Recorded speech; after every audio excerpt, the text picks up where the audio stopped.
Bonsoir, bienvenue à cette édition de la conférence AOP Webinar. Ce soir, nous avons choisi un sujet assez vaste sur les pathologies orbitopalpébrales, tout ce que vous devez savoir. Et on a choisi des orateurs très brillants et je suis très heureux d'avoir avec moi Pierre Escalas de Nantes, Nawal Amar et Pierre-Vincent Jacomet de Paris sur des sujets très variés.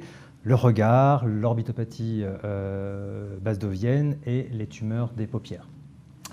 Je vais laisser la parole au Dr Pierre Escalas qui va nous parler sur le regard de la correspondance entre expression et anatomie. Merci Pierre.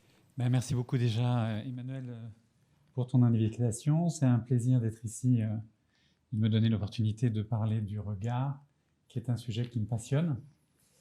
Et j'ai choisi de vous parler plus précisément de la correspondance entre l'expression et l'anatomie. En fait, le regard, c'est un ensemble. C'est le sourcil, le volume de la paupière, le pli et la forme de l'œil. Et au-delà de l'aspect simplement statique, c'est un moyen de communication non verbale qui transmet les émotions, ce qu'on ressent et pour finir notre personnalité profonde. Et rétablir le regard, c'est pas seulement statique, et ça c'est de l'esthétique. Rétablir le regard lui-même, c'est en fait l'expression. Donc si on prend un occidental, voilà le regard absolument typique. Le sourcil est sur l'arcade, légèrement incliné vers le haut. Le pli est parallèle à la ligne des cils. Et il existe une relation entre la position du pli et du sourcil qui doit être 3 fois plus haut à peu près, la distance 3 fois plus grande qu'entre le pli et les cils. En fait, il va se produire des modifications avec l'âge de toute l'anatomie périorbitaire et il faudra donc analyser la correspondance entre l'anatomie et l'impact esthétique pour pouvoir restaurer ce regard. Et ça signifie en premier la gestion des volumes. C'est la première chose qui va se modifier. Si on prend un enfant à 15 ans, à 20 ans, il ne se passe rien. À 27 ans, il commence à y avoir une toute petite ébauche ici pas facile, de sillon, de cerne. Mais en fait, à cet âge-là, c'est pas du tout gênant esthétiquement et c'est plutôt, ça donne plutôt de la force au regard. C'est le passage du regard adulte. Par contre, ce cerne va s'étendre. Progressivement, il va se déplacer tout le long du rebord orbitaire et il s'associe souvent à une poche qui va rendre le cerne lui-même plus visible. Et puis avec ça, souvent, la pommette recule, le volume de graisse dans la pommette diminue. Vers 50 ans, il s'associe à ça une modification de la texture de la peau qui va être plus fine, avoir des ridules en surface. Et tout ça va s'aggraver progressivement et à 60 ans, si on compare par exemple à cette patiente par rapport à sa photo à 18 ans, on voit qu'on a un creusement périoculaire qui donne l'impression que l'orbite s'élargit. Et puis si on rajoute encore 10 ans, là, c'est l'ensemble du visage qui a tendance à maigrir avec le cerne, la joue, les plis de l'amertume. Ce processus, en fait, il n'est pas du tout linéaire. On a des sortes de paliers, des sortes de pics. Et là, par exemple, surtout pour les hommes, en fait, entre 42 et 47 ans, à l'espace simplement de 5 ans, on a eu un creusement qui s'est produit et qui marque très fort le visage. C'est tout à fait courant chez l'homme. On a vraiment une sorte de triangle entre le cerne et un sillon au milieu de la joue qui se creuse et qui va vraiment altérer le regard. Une fois qu'on a identifié en fait les différentes modifications cliniques sur le visage des gens, il faut évidemment déterminer quelles sont les structures anatomiques en cause pour pouvoir les réparer. Et donc, si on prend ici une coupe sagittale, donc vous avez l'avant qui est à droite, les différents compartiments graisseux, c'est la graisse en haut, c'est la graisse orbitaire, juste en arrière du septum qui ici est en orange.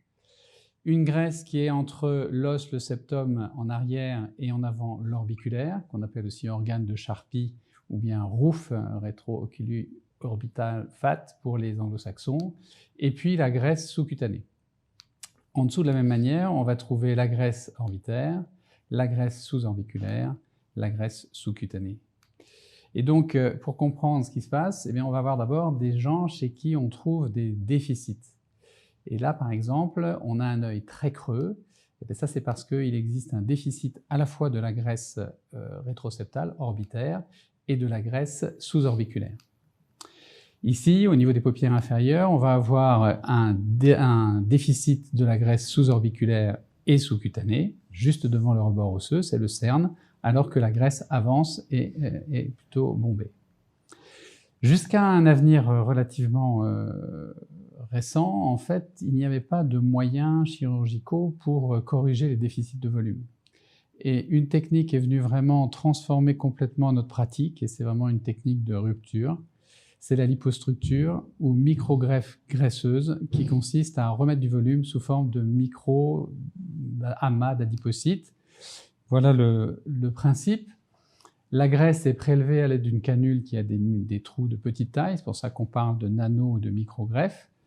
On fait une lipoaspiration au niveau de la face interne du genou ou de la cuisse, et on va recueillir des fragments inférieurs au millimètre de diamètre, des lobules de graisse qui vont être ensuite placés dans une centrifugeuse, ce qui va permettre de retirer l'huile d'un côté et le sérum de l'autre, et on va conserver ce qui est intermédiaire, ce qui est entre les deux, c'est-à-dire les adipocytes qui contiennent des cellules souches et des facteurs de croissance. Tout ça va ensuite être redisposé avec une canule sous forme de micro-greffe dans les zones creuses. Alors, c'est vraiment une technique qui est extraordinaire à employer pour les cernes. Si on prend cette patiente qui a que 32 ans mais qui présente des cernes très inesthétiques, eh bien, il a été placé 8,5 cc de graisse, c'est-à-dire plus que nécessaire parce qu'on tient compte de la résorption partielle qui se produira dans les mois qui suivent. Et on a comme ça, à nouveau, restauré, supprimé l'espèce d'élargissement de l'orbite qui était perçu auparavant. Le fait de mettre des facteurs de croissance et des cellules souches, ça a aussi un effet sur l'éclat de la peau et la teinte de la peau. On peut également utiliser le comblement pour les paupières supérieures. Alors les petites marques bleues là sont en fait les repères que l'on fait du fond du cerne juste avant l'opération. Et donc là, il a été placé 18 cc de graisse, alors qu'on fait bien sûr aussi une blépharoplastie classique qui a retiré les poches. Et voilà l'aspect immédiatement après et l'aspect un an plus tard, où on voit qu'on a récupéré en fait quasiment la même structure, la même architecture du regard que ce qu'elle avait à 20 ans, soit 25 ans avant. Donc, l'avantage aussi, c'est qu'on a absolument autant de graisse qu'on veut. Donc, on n'est pas gêné par la nécessité de mettre beaucoup de volume. Et cette patiente, qui est celle qui avait le plus gros déficit, eh bien, on a mis 22 cc de volume dans en fait les cernes, les pommettes, les sillons nasogéniens, les plis de l'amertume, pour repulper l'ensemble de son visage. Donc là, le déficit de volume peut être corrigé par la lipostructure. Bien sûr, il existe aussi des excès de volume qui peuvent toucher, comme ici, la graisse orbitaire qui avance aussi bien en haut qu'en bas dans son cas. Il y a eu la graisse qui se déplace vers l'avant, aussi bien voilà, qui repousse le septum, et bien entendu, on la retire, c'est quelque chose de classique qui faisait depuis toujours. Mais en fait, très souvent, on va trouver une association de poche et de creux, c'est-à-dire de bosse et de creux, c'est-à-dire de poche et de cerne. Et là, il va être intéressant de faire une blépharoplastie classique qui va retirer l'excès de graisse par voie conjonctivale ou cutanée, et une lipostructure qui va, elle, combler la pommette, le déficit de volume dans la pommette et au niveau des cernes. Et là aussi, on retrouvera l'aspect qu'on avait initialement. L'excès de volume de la graisse peut aussi concerner la graisse dans le sourcil, donc la graisse rétro-orbiculaire, et ça donne en fait des sourcils extrêmement lourds, qui passe devant la paupière. Et donc la blépharoplastie ici devra être associée à l'ablation, ou plus exactement la diminution du volume de graisse sous l'orbiculaire. Donc, une fois qu'on a géré le problème des volumes, il va rester à gérer le problème de la peau et du pli palpébral. Le pli est quelque chose d'absolument essentiel dans l'esthétique, et il est lié au fait, chez nous, les Occidentaux, au fait qu'il existe une connexion entre le derme et le muscle releveur, qui va faire que lorsque le patient ouvre les yeux, eh bien, le muscle releveur tire sur la peau, crée un pli palpébral et repousse la graisse en arrière. Au contraire, chez le sujet, certains asiatiques en tout cas, il n'existe absolument aucune connexion entre les deux lamelles de la paupière. Et si on regarde cette patiente, qui est très intéressante parce qu'elle présente une anomalie congénitale, elle a un côté où il existe un pli, comme chez les Occidentaux, sauf qu'il est très bas parce qu'elle est quand même vietnamienne. Mais de l'autre côté, il n'existe pas cette connexion, et on voit ce que ça donne lorsque la peau est complètement libre. Et quand elle ouvre les yeux, en fait, la peau reste en place, s'appuie sur les cils qui basculent vers le bas. Et donc la recréation d'un pli palpébral chez cette personne va complètement transformer son regard. Le pli est très important pour l'esthétique, c'est vraiment un des éléments essentiels. Alors, il existe bien sûr une relation entre le pli aussi et la peau, parce que si vous avez trop de peau, bien le pli va descendre, il va même pouvoir disparaître lorsque la peau touche les cils.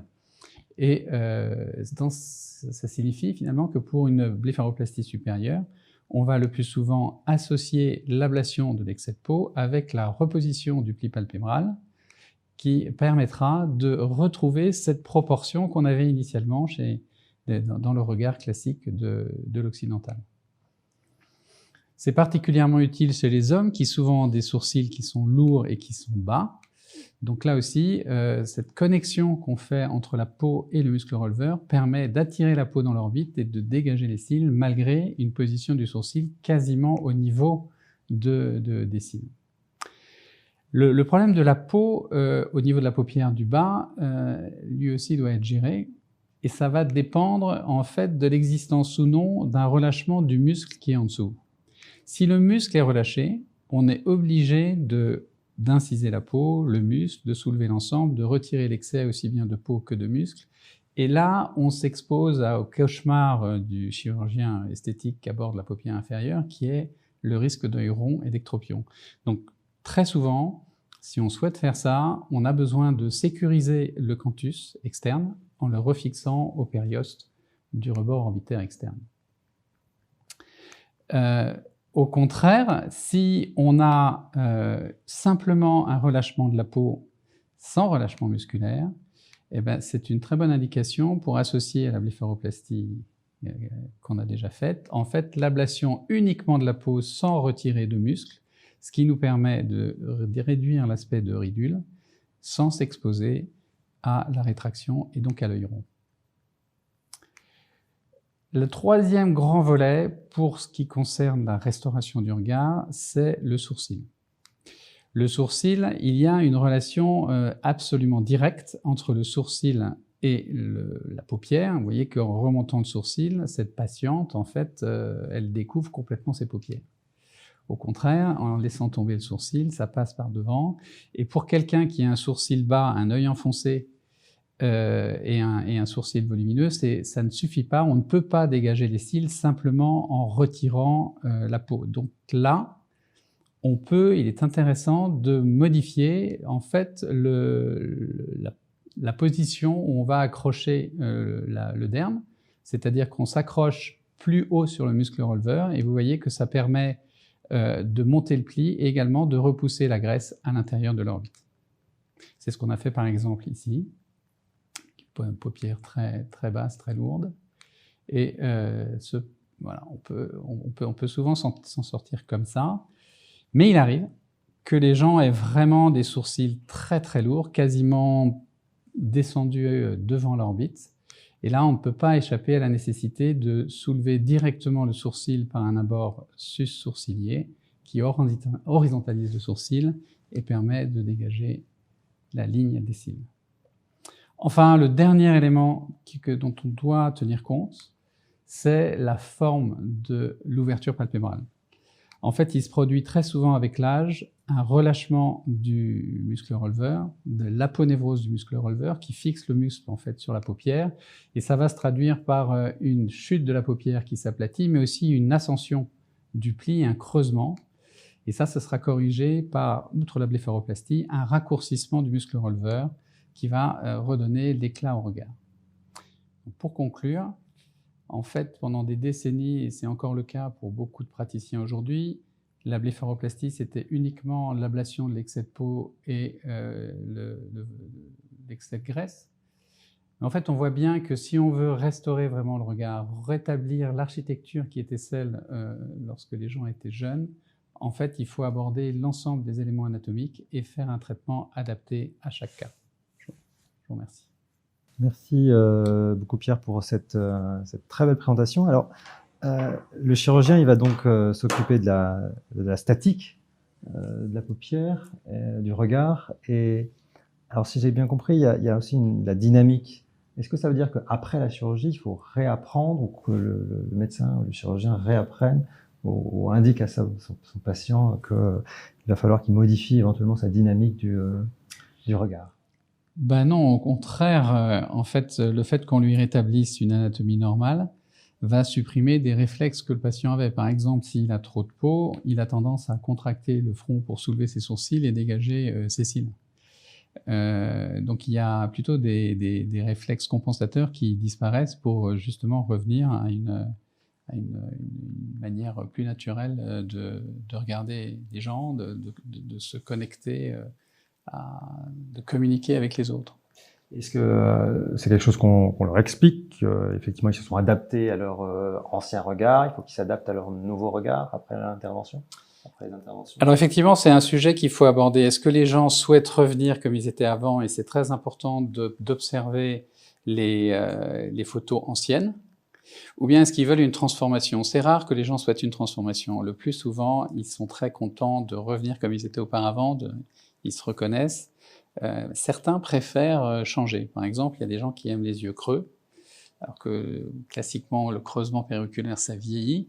Néanmoins, il y a des gens qui aiment bien le regard comme Christine Scott Thomas, ou qui sont des yeux creux, qui peuvent leur convenir davantage. Donc c'est un sujet qu'il faut effectivement traiter, il faut montrer des exemples aux gens, il faut qu'ils comprennent ce qu'on va faire, l'objectif de que l'on essaye d'atteindre, et sur quels éléments anatomiques on va agir. Et alors, la question s'adresse aussi à Nawel, à Pierre Vincent. On s'aide éventuellement d'outils informatiques pour prévoir, tiens, je peux vous faire comme ça, je peux vous faire comme ça, choisissez.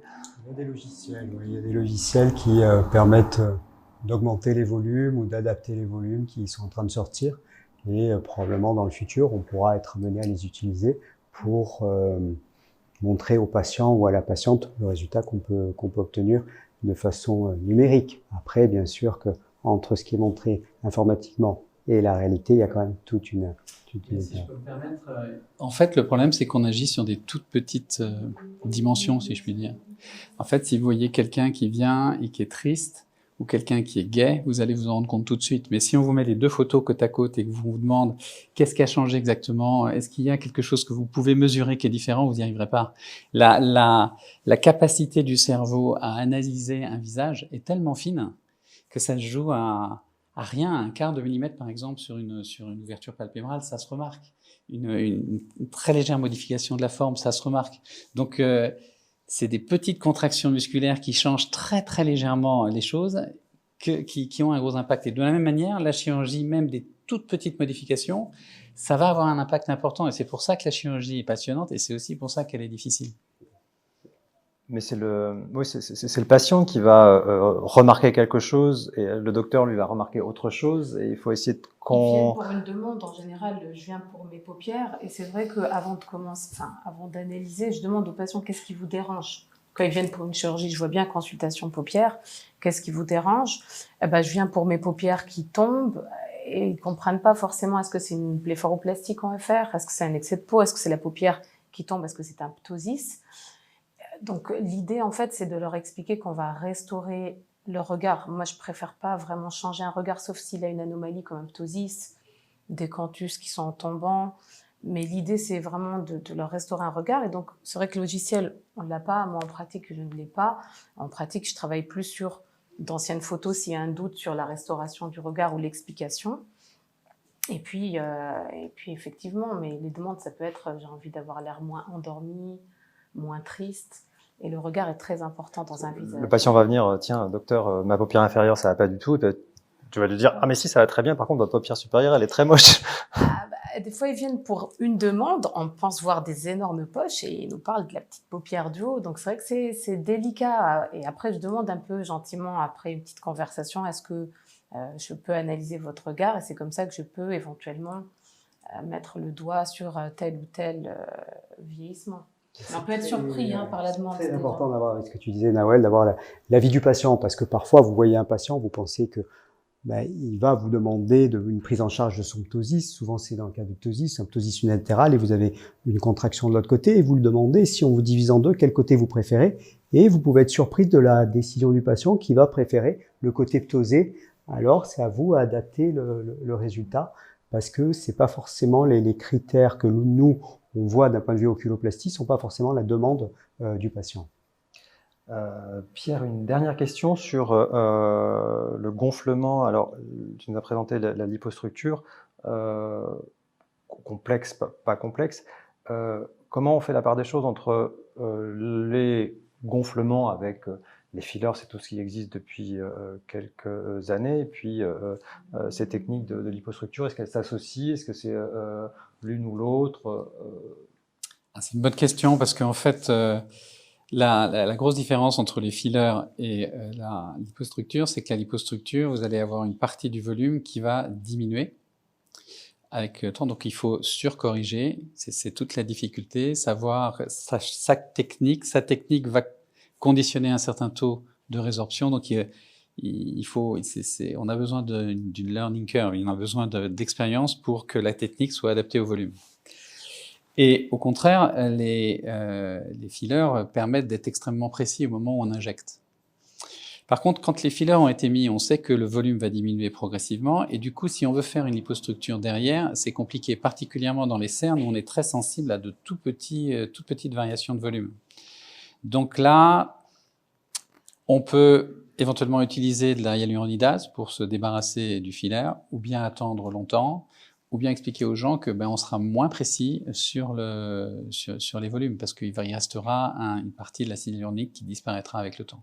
Donc on est embêté par tous ces plus jeunes qui vont avoir eu des fillers à 30, 35, 40 ans, 45 ans, qui après ont besoin d'éventuellement une lipostructure, parce que on est embêté par cette présence de c'est l'association injection de graisse et injectable. Oui, après, rien ne nous empêche de considérer qu'on va rester avec les fillers. On ne fait pas de lipostructure, on fait une blépharoplastie classique et on poursuivra avec... L'avantage quand même de la lipostructure, c'est que premièrement, c'est une autogreffe, donc on élimine la possibilité de réaction néfaste vis-à-vis du produit de comblement. Ça, c'est vraiment intéressant. Et le deuxième truc, c'est qu'une fois que ça a pris définitivement. Moi, j'ai des patients, j'ai 15 ans de recul sur cette technique, et j'ai des patients, 9 ans après, par exemple, qui avaient été traités initialement pour reconstruire l'orbite, qui avaient perdu l'oreille, et qui ont conservé le même aspect qu'un an après l'opération. Donc l'avantage, c'est qu'une fois que ça a pris, c'est définitif, si je puis dire. Par contre, la graisse va évoluer comme le reste de la graisse. Si les gens vieillissent en diminuant leur volume graisseux, ils vont perdre le volume de la greffe comme de leur propre graisse. Enfin, de la graisse initiale.